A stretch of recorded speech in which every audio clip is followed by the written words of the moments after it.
All right, everybody. Thank you very much for coming back after lunch. This session is going to be, I hope, very entertaining and pretty useful to you as well. It's going to be a little bit interactive to keep that blood going right after lunch, so bear with me. Here's the obligatory About Me slide. I'm very big into open source, contributing to projects like ReconNG, which we'll talk about in a little while, PwnWiki. I'm also a SANS instructor. I teach the web app hacking class. I work for a large consulting firm, and I love hiking and backpacking on the Appalachian Trail. Of course, a presentation would not have any basis if I didn't put this disclaimer that these are my thoughts and not those of my employer. So we'll skip that slide. Here's where the audience participation part comes in. I would like you to raise your hand when you become uncomfortable. And I knew my audience because in a previous version of this, I had a thing that says, wait, not yet. But I took that out. Man, all right. So, time to put it back, right? Lessons learned from CircleCityCon. Okay, so tell me this. Raise your hand if you would be uncomfortable if anybody in the world knew your name, home address, and your phone number. Okay, some people. We realize that there are phone books out there and other apps to look this up, so maybe not that bad. How about also where you work? It could be clients that you work for, or employers that you work for, your name and your address and stuff there. Would that freak you out a little bit? Okay, let's go to this. How about daily thoughts? What you're worried about, what you're concerned. You see where we're going about this? Yeah? Okay. Pictures of your kids. Now we're starting to get a little freaky, right? We're getting into that stalking type of zone, right? And then how about this? Pictures and videos inside your house. Now that's awkward, right? That is something that would scare me. And what we're going to be talking about today is how using open source intelligence and web applications, we can get all of these things. So stick with us.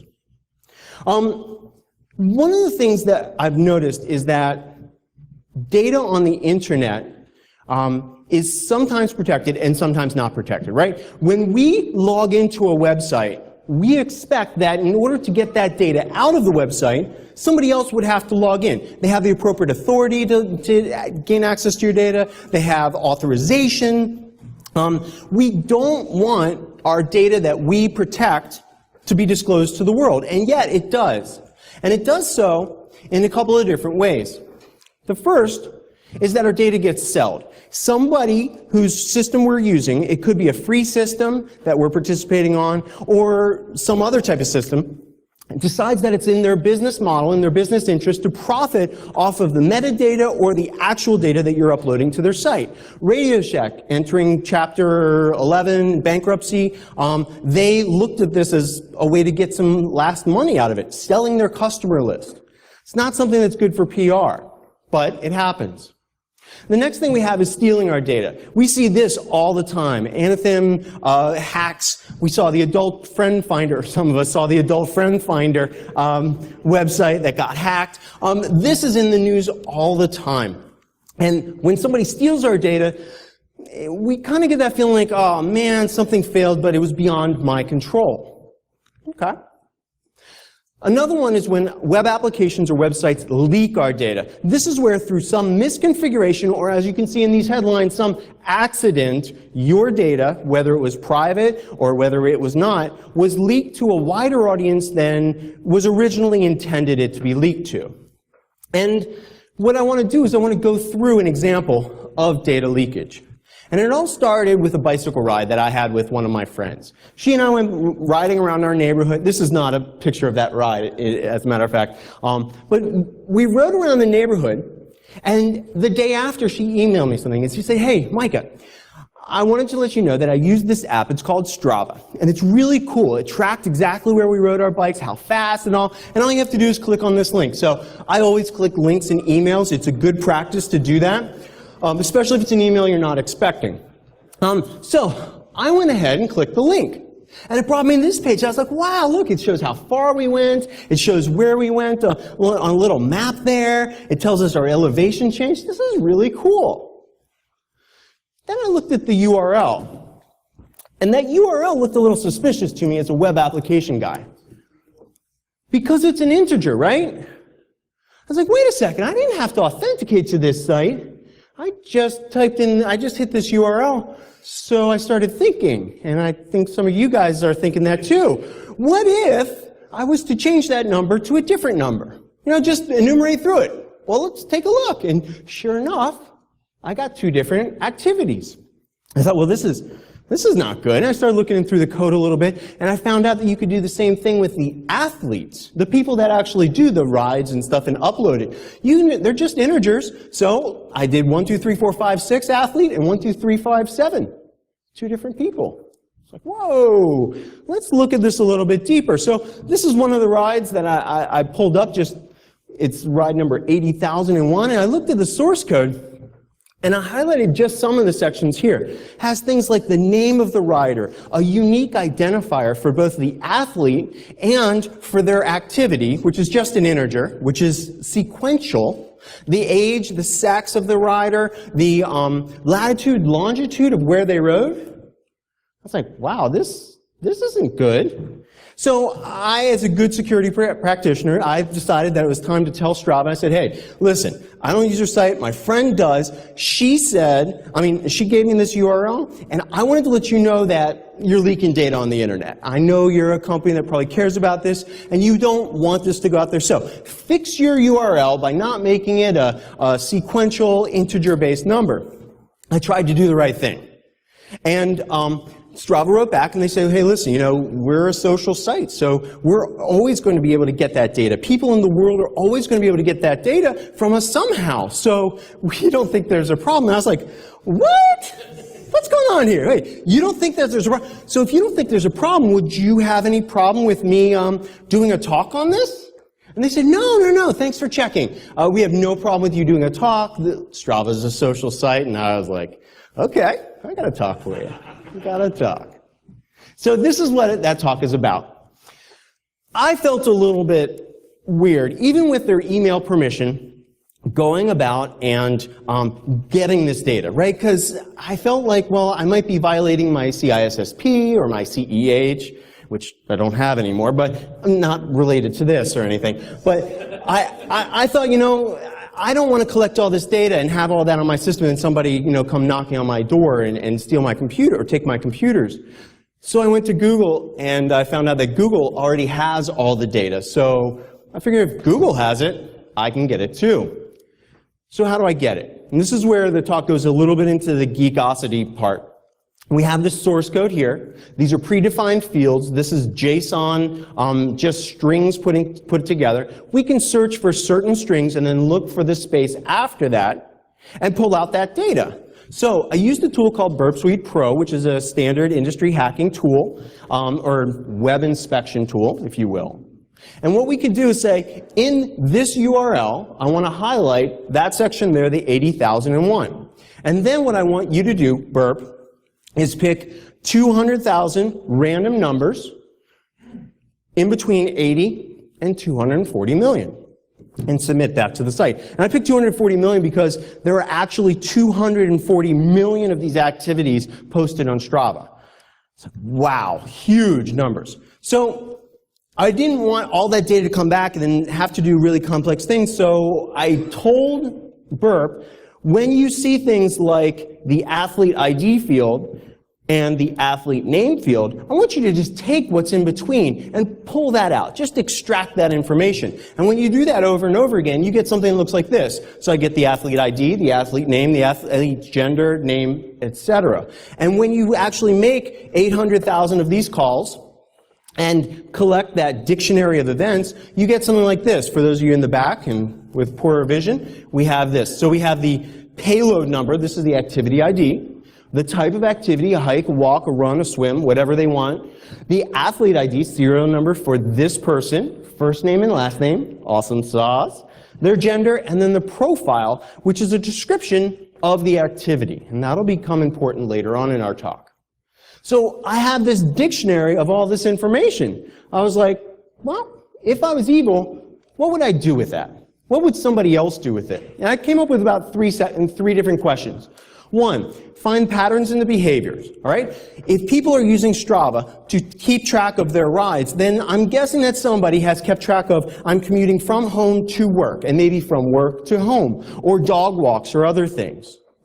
So we're going to look in the data for that. The second is, Strava has an interesting privacy bit that you can set, and it doesn't work. And I knew it didn't work, but I wanted to prove to myself that it wasn't really making the data safe, making your data safe on the site. So I thought, could I dox somebody? Could I find the real person behind this username that's on the site? And the third thing was just looking at the data and letting it tell me things. So before we do that, I did want to define a term real quick. OSINT, or OSINT, is open source intelligence. We do this all the time when we want to research something. We want to research a company to invest in, a person that we might be dating, or something else. We go to Google, we go to DuckDuckGo, we go to, I think those are the only two search engines. We go to these places and we type in a field and we go ahead and look for data about that person. We gather the information, we analyze it. Good person, bad person, this is what their activity. We do this all the time with attribution too. So that's what we're really talking about. And what people that are more evil can do with this data, especially our personal private data, is things like steal our identities, do personal, execute personal harm on us, steal from us, kidnapping in some places, because remember, we have the geographic location of where you do your weekly walks or daily runs. So this could be bad. Social engineering attacks, as we'll get to in a little while, if people are putting things up on the website that allow more disclosure of information about a person, you can gain incredible amounts of detail about that person's lifestyle and other things. Hiring people, seeing if they're above board or have any lawsuits against them or other challenging events, and of course, stalking somebody for, researching somebody for dating purposes. So let's go ahead and dive into the questions. The first question is, can we find repeated events by the same athlete, by the same person? Because if we do, then we probably can guess either where they live, or where they commute, or where they work. And the honest to God truth is that it's way too easy. As I mentioned, Google already has this stuff. And here we see commute home, Springvale, Victoria, Australia. When you look at it, in my data, this is the Excel spreadsheet from my dictionary, you can see multiple places. Aaron Turner up top, Alex H. here, Anthony Muller. They do this commute to and from to work every day. And when you look at it on Strava, what you see is commute to work. Here's we have a starting point and an ending point. But that really doesn't give me much, right? I mean, I can't tell you what street he lives on or anything. Strava has this thing where the longer your bike ride, the longer your walk or hike or whatever, the more zoomed out the map is. So I started thinking, I was like, well, okay, so if I can find that information, could I find out who actually did this walk when we have their usernames and really move this virtual data, this anonymous type of data, to the real world? So here we have Dan S. His username is in the upper right. We don't have a last name for this guy. Okay, Strava will do that. If you throw that privacy bit, it'll hide your last name. Ooh. So this is Dan's Wednesday morning walk. He did it in December 18th in 2013, and we can see now that he walked a short distance. We can now see the start and the end point, and we have street names. We could all go to Google Maps and pull up this section of Sunnyvale, California, and look up those street names. But let's see. This is the 13th, December 2013. If we look at another hike or walk, we see that in the following year, he did an almost identical walk, starting and ending in the same place. With those 2 points of data, I can surmise that his house might be somewhere around there. Maybe he just leaves his house and walks there, because this is a residential area. So let's go ahead and take a look at this. Now, I'm looking for one person without a last name, just an S, out of 147,559 people. That's a pretty good challenge, I think. So what we do is, this is where the open source intelligence part comes in. We zoom in on an approximate place where Dan started his walk. Now, it's not the exact place, and that's okay, because Google will correct me, as we'll see in a little bit. I put a little placeholder there, and I say, hey, who lives here, essentially? So I click there, I find out that that's 1501 Flamingo Way. I put in Dan's name, Dan S., or just Dan in this case, and that value for the address. And now I get some public information coming back. We have a property valuation. These are tax data. So now, with one click, I get Daniel S. and Carolyn V. Sato. Daniel S., now I have his wife's name too, right? As an open source intelligence analyst, one of my jobs is to collect all the things. So now I have a pretty solid document here that I can trust, because it's data about the valuation of a house and stuff. So I have this information that tells me this is him and his wife. I record that in my notes for later use. And I now have confirmation that he wasn't at 1501 Flamingo Way, where I thought he might be. He's at 1507 Flamingo Way. Thank you, Googles. So if we look at this up in the white pages on whitepages.com, we see that Daniel Sato lives at either one of these places, and here's where we've already chosen. And when you look further on the page, we now have his home address, or his home phone number too, which is cool. And of course, since it's on Google, we can pull up a picture of his house. Now picture this. Anybody in the world can take this data, which I started on Strava, and move to the Google Street View of his house to collect information about anybody that they want. Pretty interesting stuff. And the question then becomes is, well, okay, if Strava's bleeding this way, can we actually use other things? I mean, I've seen a bunch of you out there have Fitbits or Garmin VivoFits or Apple Watches or these other exercise trackers. So my question was, could I take the usernames from these environments, from these websites, and do a similar type of information gathering effort? And the long and the short of it is, my results did vary. Some of these applications, like Fitbit, and I'm not saying go buy Fitbits, but they have very good privacy bits that you can throw and say, I want to share this information, but not that information. Strava has this big master switch that says privacy on, privacy off. And most of the time when privacy's on, it's not really private. So I decided to take a random person from Fitbit. Now Fitbit, for those of you that have it and those of you that don't, the usernames in Fitbits are not integers. They are alphanumeric, so it's some numbers, some letters, and some numbers. But it's easily brute forceable. They're usually 5 to 7 characters long and easily brute forceable. I went ahead and just picked this one from Jana. And Jana lives, this is for those of you in the back, she lives in Saline, Michigan, which has a population of 9,000 people. So again, I'm looking for one person out of 9,000. My goal is to find out more information about Jana.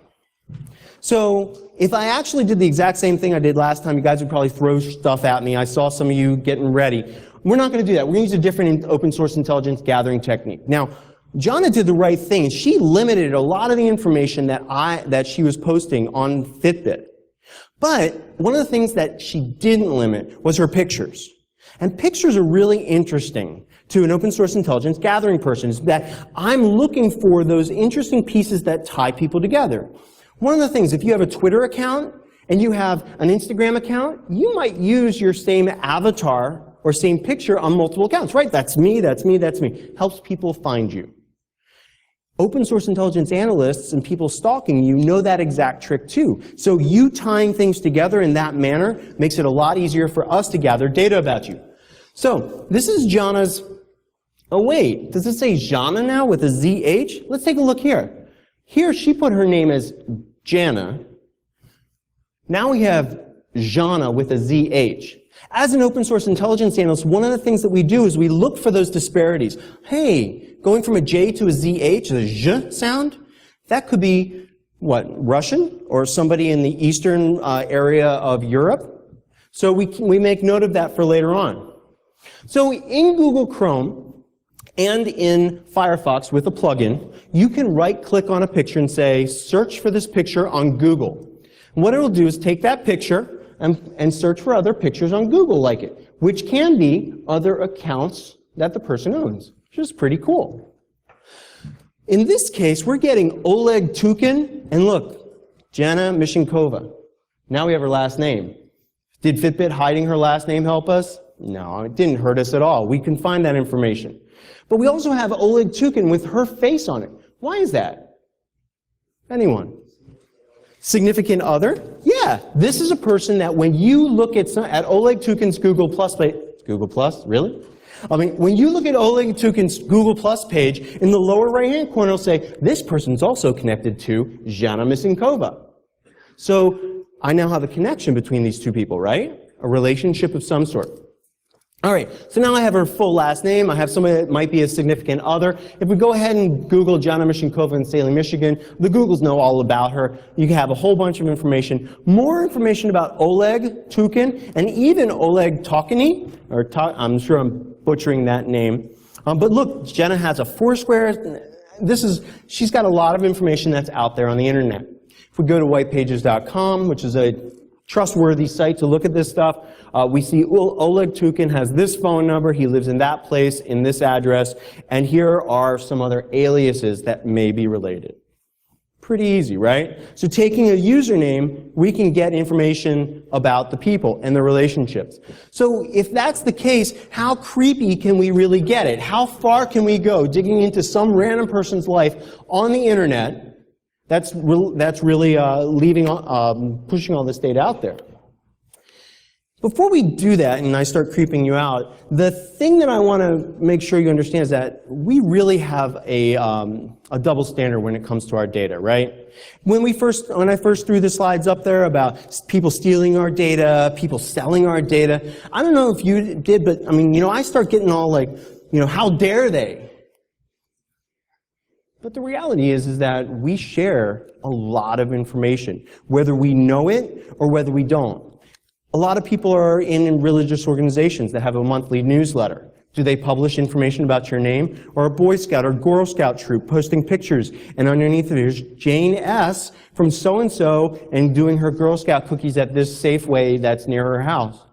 There's so many things out there where we have information either published about us or where we publish information that we're doing this death by 1,000 cuts ourselves. We make it so easy for other people to do this. And kind of an extreme form of that is some people that I call oversharers. Oversharers think the internet is their private home network, where they take and push all this data up there. Here's what I'm eating now. Here's how it tasted. Here's who I'm eating it with. I mean, it's a lot of information. They put it up there, not understanding or not caring about the implications. So Alfred Adler, a psychologist, had a theory, actually has a whole line of thought, that is that people have a need to belong to a group. And when you don't have a group that you belong to, you seek out people that can become that group. And so what I did was I went to the Googles, and just to show you that I used both search engines, I went to DuckDuckGo also, and I typed in, I need some Fitbit friends, because there are people that say this and post it to Google and DuckDuckGoable blogs, or in other places. And we have page upon page of this type of thing. Here, my Fitbit is here. Yay, be my friend. And they give away their information, their usernames, and other information, as we'll see. So let's take this information for a PBJ mama here, and we're going to drill down on Trisha. That didn't come out right. We're going to do some research. Can we go back in the recording? Crap. We're going to go and look at Trisha's profile, all right? So the first thing we do is, now Trisha is an oversharer. This is my professional opinion. She's an oversharer. She has information about her likes, her feelings. All of her emotions just come out and are on her pages. So this is Spark People. Spark People is about fitness. It's about dieting. It's about getting that support you need to help you lose weight, get in shape, or achieve some kind of personal goal. And so PBJ Mama, and again, we have a picture here. Could we use that to search in Google? Absolutely. Find other accounts? Sure. So Trisha has this page, and here in her profile, she gives us a lot of information about what her goals are, what she's doing, and here in the bottom, she tells us where she lives. She gives us her YouTube page, which looks like this, and she's a prolific vlogger, video blogger. In fact, she's such a prolific vlogger that watching these videos is an incredible amount of information about her and her family. Why? These videos are shot in her house. When you have your phone and you're going around and video blogging, and you're like, oh, you know what? I'm thinking that today I'm going to, do some exercise. some people focus on the person's face. I'm looking at what's behind them. Hey, do they have expensive furniture or pictures on the wall? Do they have toys there that might indicate small children? And this is what pictures and videos inside your house might be getting on the internet, if you are one of those people that does the vlogging. So here we have that. Now, as far as a social engineering person, anybody done social engineering? Okay. So here we have Trisha holding up her cell phone to the camera saying, hey, check this out. And in the upper right here, we have that she's on the Rogers cell phone network. Now, the way that we exploit people is by gaining their trust, right? When you're social engineering somebody, the more you can get somebody to trust you, the more willing you are to go along with whatever they want you to do. Hey, Trisha, yeah, this is Micah. I'm calling from the Canada Rogers cell phone company. Yeah, do you have a Samsung whatever there? Yeah, oh yeah, you're having problems with it. Come visit my page. All you need to do is I've established trust, and now I may be able to get her to click on something or download some malware, etc. Could you do it with some other things in her house, her computer, Absolutely. Gaining trust. Of course, since she gave us where she lives in Canada, we can go ahead and pull her up. There's her address, her phone number. That's what her house looks like. Now think about this. Anybody around the world can now look and go, okay, Trisha's probably got either a minivan or this or both. Maybe lives in a duplex house on a corner. Again, gaining trust, understanding what your target looks like. Think about this as far as espionage. Somebody trying to do something, maybe do kidnapping or theft. You're actually scouting out her house without even leaving the comfort of your home. As an oversharer, Trisha's business life is also on the internet. Here, her LinkedIn page, open to the world, shows that she is a member of this company. Here's the page where she not only gives out her telephone and fax number, cute, and her email, but we have a bio of her, what her experience is, what her, why you should hire her, etc. And if that wasn't enough, Facebook is actually open. We have pictures. There's all of her kids. It gets really overwhelming. We have all of her likes and dislikes. What if I wanted to go ahead and compromise her home network by sending her something like a Cake Boss DVD? That's a special DVD that when you put it into your computer or other system, it does interesting things. Could we do that? Heck yeah. And now we know what she would and would not accept, right? Because these are her likes and stuff. So, Trisha, we've got all these things on her. She is the perfect social engineering target. Identity theft target, property theft target, absolutely. So if I just left it with DuckDuckGoing it and Googling it, you guys would, again, probably throw stuff at me. So I'm going to take it a little deeper. As an intelligence, open source intelligence gatherer, I've found that keeping track of things in a serial manner in Notepad++, TextPad, or whatever your text-based tool is, was insufficient. Because invariably, you have things that are related, you have things that go down a dead end, you want to explore, and then maybe you want to come back up. So I started experimenting with mind maps. It's a free technology that you can use to visually organize your data. You can take notes on here, do other diagrams, etc. Mind maps are great for people like me that think visually, that learn visually as well. So this is what it looks like if we drill down. We can have separate branches. This is for her work stuff. We can paste in pictures. We can put in their PDF documents, link other things to it. And again, we're putting all of the different pieces of Trisha into one document that presents a very compelling picture of how much she's oversharing her life. One of the things that I like to do is harvest people's usernames. Not their passwords, but their usernames. Because it's human nature, right? I'm Web Breacher. You can see that at the bottom of my slide there. And yeah, I have a Twitter account that's Web Breacher. And well, you're probably right if you guessed. I've got a GitHub page that's also Web Breacher. And I have another account that's Web Breacher. I use that same username across multiple sites. I'm sure many of you do too. So what if we could take these three usernames, PBJ Mommy, Trisha Dono, and Missy Trish, I can't even pronounce that. What if we could take those and search the web for those without using Google?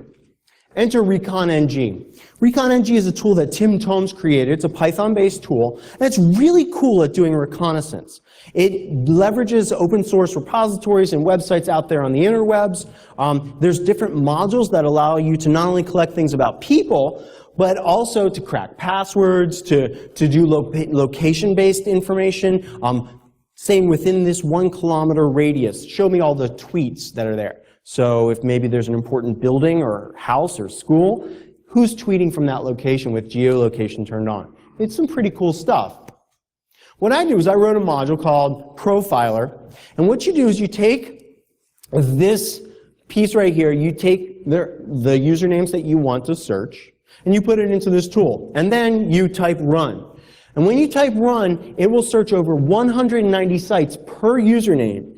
And to do 3 usernames, it took 30 seconds on my home network. 3 usernames, 190 sites each. And what you do is it will give you back information. Hey, I think we have a problem match here on eBay or on Gravatar. The repository of sites that I have it checking is everything from normal social media sites like Instagram or Twitter to some of the sites that, well, if your employer or your spouse or somebody else knew about it, you might be a little embarrassed if your username was used on Adult Friend Finder, or even some pornographic sites this taps into, dating sites, other things. And the idea is that, hey, this information's out there on the internet anyway, right? All I'm doing is saying, you know what, there may be a person that you care about that has PBJMama as a username at that URL, and at the end, after it finishes, this is what it looks like. We have a nice little table that says, here's the usernames, there's the resource or the website, here's the URL. You, as the analyst, go take a look at it and see if this is the actual person. Because let's face it, if the username was JDoe, that might have a lot of false positives. It might be not the right JDoe. So what I do as an analyst is take all those URLs and then go ahead and see what happens, see if the sites that they lead me to give me anything good. Compile it. Lather, rinse, repeat. This whole process is on my blog, which is at the bottom of the page there. If you just want to look up the Profiler module, it tells you how to run it soup to nuts. So with that said, one of the other questions that I asked originally was, pause for a dramatic effect and drink. What if I just looked at the Strava data and just looked at those descriptions, right? Is there anything cool in there that would pop out? And sure enough, I found out that Strava wasn't just used to track runs and bicycle rides and things like that. A word came up over and over and over again. I saw patrol, patrol, patrol. I was like, what is this patrol thing? You know, little kids with sashes that are fluorescent that are telling you to walk across the street? That's just weak. So I drilled down on one of these, and I was like, well, okay, let's take a look at this clever patrol from the user Tilbury B. And I see this interesting arc, and the start and finish in the same place, so that means that they probably did an out and back. Okay. And so what I did was I queued on this little area here. I'm sorry that's not coming across well. It's a little street that dead ends there. If we go ahead and look at it in Google, we can zoom in, and it's a very distinctive feature. So it's real easy to pull it out. And if we look at it with satellite view, we see it's Tilbury Power Substation. So let me get this straight, all right? So some company in the UK has thought this is going to be good. In order to track our security guards are actually walking their routes, we're going to use a free application that doesn't protect their data. And we're going to not only do this, but we're going to have them put their names, the dates, and the times of the actual patrols in the record for anybody in the world to see. Thank you very much, right? I mean, this is awesome. The behavior here, again, I only took 800,000 records out of 250 million at this point, but I've only seen this in the UK, so it does appear to be one or more UK security companies, but here's another one, Dominic and Alan. Now, as far as social engineering goes, would this not be excellent if Dominic and Alan went on the regular 4:25 in the morning walk, and you walked up to the guard at the regular gate, go, yeah, Dominic sent me, he had a problem, he needs you to go out there. Okay, he goes out there and you walk into whatever facility they're guarding. Absolutely. So here we have one. Dominic and Alan are patrolling the Ripple Nature Reserve. And I thought, cool, nature reserve, there's some guards there. No, it's another power substation. So over and over again, it was like this. But then I found this. Britbit soft drinks. Again, dates, times, names of people. And if we look at one of these, we see that it's a curious rectangle right near the Chelmsford Cemetery. We go into Google's Chelmsford Cemetery, and look, we find an interesting rectangular shaped building. If we drill down on that, we now see the Britvic soft drink company over there in the UK. Oh, that was probably bad. Sorry. The Britvic software. So this is not only substations that manage our power, but commercial entities as well. So as an open source intelligence analyst, as somebody that cares about the internet, does Strava have a problem? Yeah, because the users aren't just using this for running and hiking. Now, is this Strava's problem, or the business that's actually using it for this purpose's problem? I would say it's both, right? Because somebody's not protecting the data in general, and then somebody else is using something that they shouldn't be using for something that it's not meant to be.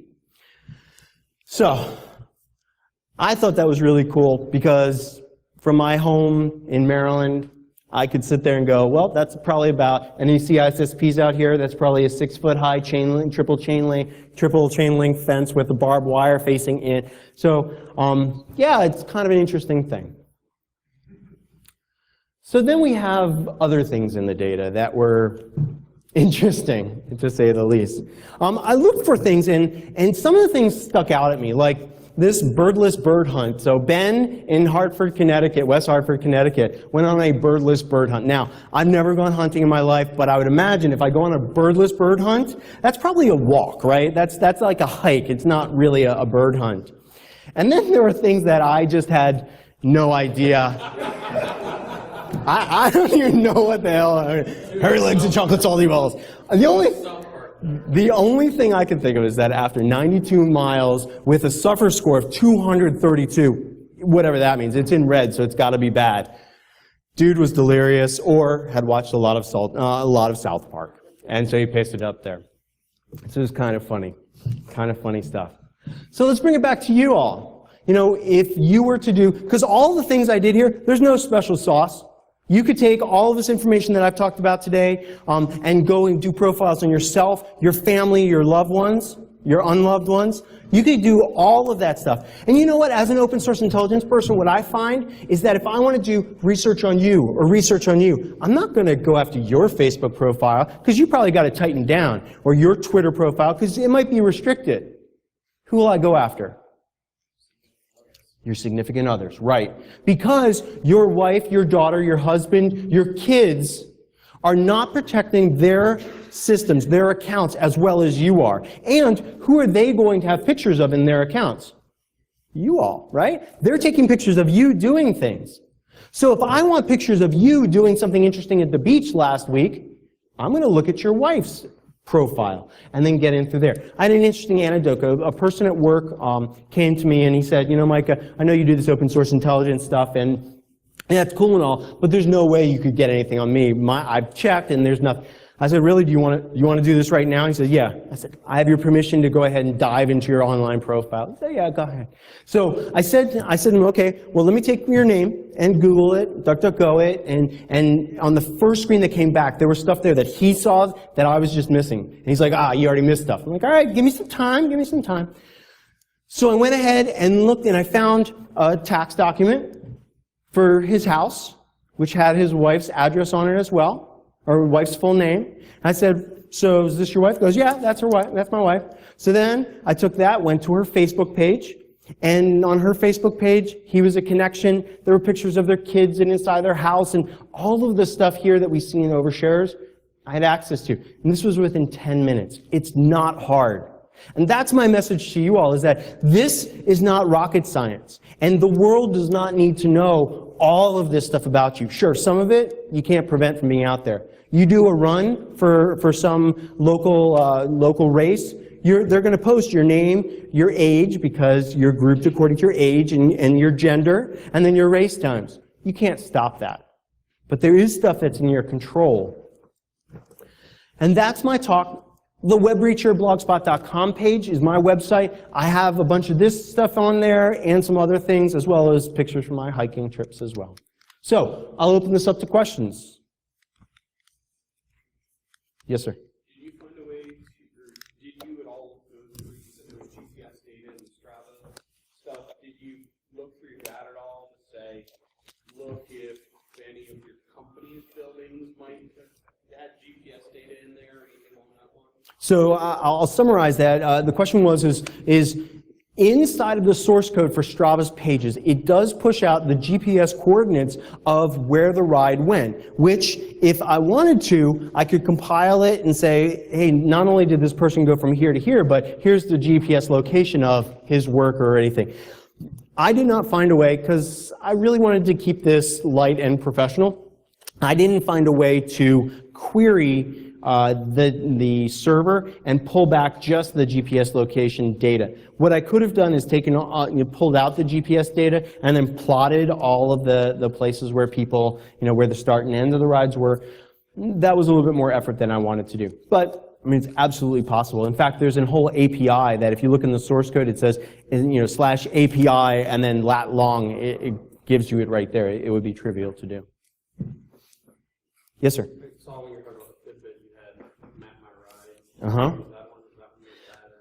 So in one of the iterations of this talk, I actually went through and did a comparison. I said, for Map My Ride, Map My Run, Map My Ride, Map My Walk, Map My Fitness, all of those things are the exact same site with different skins on the front of them, so they do different colors. And I actually looked at, if I create a default account, what can I see that is, what information are they bleeding, and then turn on all of the security, and what can I now see? And I honestly don't remember about the Map My Run, Map My Fitness, but the neat thing is that you can do it at home. You have one browser with that logged in, and then in another web browser, you go ahead and on your computer, you visit your profile or one of the runs or walks you've done, and just look at the source code, see what comes back. Sorry, I don't have that answer. Anybody else? Question in the back, sir. So does Trish know that she's being used as an example? Well played, sir. Well played. So the question is that I use 3 people as my subjects, my examples. Do they know that they are the examples in this talk? And I thought about that long and hard before I gave this first talk back in February. And my answer is no, they probably don't. And the reason is how weird would it be if you got a phone call or an email or something like, hey Trish, yeah, this is Micah in Maryland. You don't know me, but I have a presentation with your entire life and your pictures of your kid inside your house. You okay with me presenting?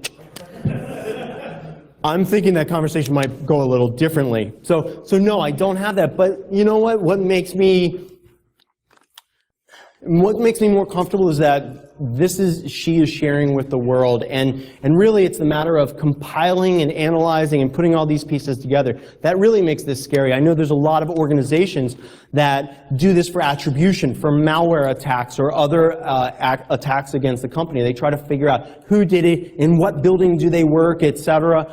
Cool. There was just a thing, I don't know if you saw, with building got blown up or the United States Air Force blew up a building in a foreign country because the person of interest inside that building did a tweet from that building and it had geolocation tagged on it. So it was confirmed, and then they launched the fighters and blew up the building, and so they used this for targeting. So I'm not going to blow up anybody or anything, but no, I didn't get their permission because they're sharing. Yes, sir. Photobombing. Played. Shmoo balls in the back, please. Yes, sir. When you have people with really extremely common names, what do you use to correlate some of that info? That's an excellent question. The question is when you have somebody with a common name, how do you correlate the information? It's extremely challenging to do things like John Doe, John Smith, Micah. Well, even with a very uncommon one of those names, it's sometimes very challenging. And what we do is I'll act more like a vacuum. I will suck up as much data as I can through automated and manual processes about anybody that could be this person. I can use a tool like Maltego, which will help me map and show relationships between data. And then I look for those commonalities. Hey, look, this person uses the same pictures across multiple sites. I had a job that I did in my for my company where just that last week they gave me a phone number and they say, who owns this? And I took that phone number and I went to a couple places and I found two guys that had the same, that were both noted as having the phone number. And I was like, well, let's just go one path. So I gathered more information about one of the people and get more information, and then bam, the last piece of information showed that he worked for the company that I was looking for, and that was the person. But it very well could be, the people with common names are the hardest ones to find information about because there's so much misinformation and disinformation out there. So change your name to John Smith. Yeah, yes sir. What would be the best practices out there to stop someone to actually, like, as an individual, one of the things that I really like probably using these different sites. So, is there any best practice you would recommend? Yeah. I'm not saying that stop using social sites. In our society, so the question is how do you prevent this? How do you minimize your risk, your family's risk, to somebody one day discovering that the person that has the Twitter handle of this also has dating sites and something in a more embarrassing place? And the idea is to use the things that are in this talk, use the things that you know that are important to you against yourself. Break those cycles. So if I use common photos to link multiple accounts, don't use the same avatar on multiple sites. Now, that will decrease people's ability to find you. But I heard somebody, I'm not sure if they're in this room, they said an interesting thing, that they have a very unique name. But on Facebook, instead of using their name in UTF-8 characters, they switched one of the characters to another character set. So when you search for whatever their name is, it doesn't come up because you're not using the right character set for one of the characters. I thought, dude, rock on, that's awesome. But yeah, use different usernames. Hey, this is my professional world, I'm using WebReacher. In my private world, I have different usernames that I use. Now, that's not saying that you can't find out what those usernames are, but it makes it a little bit more challenging to say, that is the right Micah Hoffman. So I would say that, turn on those privacy bits for whatever service that you use, and your family uses, because it's not you that's vulnerable, it's the people around you as well. Okay? Any more questions? All right. Thank you very much, everybody.